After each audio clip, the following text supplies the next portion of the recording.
మీకు అత్యంత ప్రాధాన్యమైన డిస్కవరీ ఏంటి? అది ఎప్పుడు చేశారు? అట్లా చాలా ఉన్నాయి. ఎందుకంటే యాష్ బరియల్ అని ఒకటి ఉంది, అంటే బూడిద సమాధి. అది ఏంటంటే రెండవసారి ఖననం చేశారు, దహనం చేశారు. మొదటిసారి శవాన్ని దహనం చేసిన తర్వాత ఆ ఎముకలను మళ్ళీ కుండలో భద్రపరిచి రెండవసారి దహనం చేశారు. అది వడ్లకొండ మైసమ్మ గుట్ట దిగువన ఆ బరియల్ చూశాను. తర్వాత మళ్ళీ ఒక 1 వీక్ తర్వాత పోయేసరికి ఆ బూడిద మొత్తం లేదు. ఆ బూడిద ఎంత ఉందంటే ఒక టిప్పర్, ఒక లారీ లోడ్ అంత బూడిద ఉంది ఆ సమాధిలో. వాళ్ళు అక్కడ మట్టిని తీసి రోడ్డుకు పోయడానికి ఆ పని చేస్తున్నప్పుడు ఆ బూడిద సమాధి బయటపడ్డది. ఆశ్చర్యం ఏంటంటే అట్లా రెండవసారి ఖననం చేసే ఒక ప్రక్రియ మా ఇంట్లో ఉంది. కరీంనగర్ జిల్లాలో మేము రెడ్డి, మా కుటుంబంలో కానీ ఇంకా చాలా చోట్ల ఇది ఉందని తెలిసింది. రెండవసారి దహనం చేస్తారు. మొదటిసారి దహనం చేసిన తర్వాత ఆ శ్మశానంలోంచి ఆ బూడిదలోంచి కొన్ని ఎముకలు తీస్తారు, కుండలో భద్రపరుస్తారు. మళ్ళీ చిన్న కర్మ రోజు ఏం చేస్తారు, అదే ఎముకలను మళ్ళీ పాడబెట్టి మళ్ళీ శవాన్ని వేర్చి మళ్ళీ ఈ ఎముకలు పెట్టి మళ్ళీ కాలుస్తారు. అట్లా రెండవసారి దహనం చేసే ప్రక్రియ. అంటే ఒక 3000 ఏళ్ళ కిందటి 4000 ఏళ్ళ కిందటి కల్చర్ ఇప్పటికీ సొసైటీలో ఉంది. ఇది ఒక డిస్కవరీ.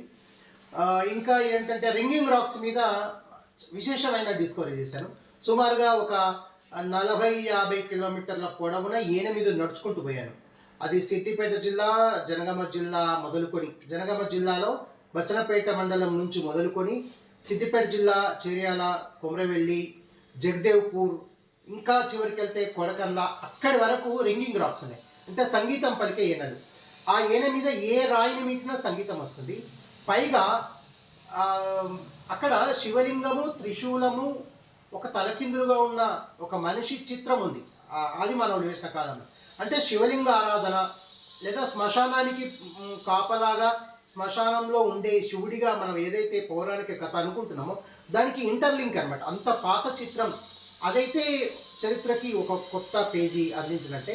దాని మీదనే యాంటీలోప్స్ ఉన్నాయి, అంటే పొడవైన కొమ్ములు గల జింకల చిత్రాలు ఉన్నాయి, ఎద్దుల చిత్రాలు ఉన్నాయి, వలయాలు ఉన్నాయి ఆ ఏనే పొడవున.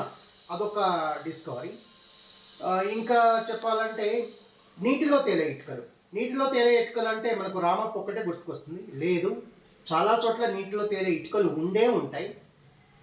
జనగామకు సమీపంలో, అంటే పూర్వపు జనగామ అది ఒకప్పుడు, ఇప్పుడు వడ్లకొండ, చిటకోడూరు గ్రామాల పరిధిలో ఉంది.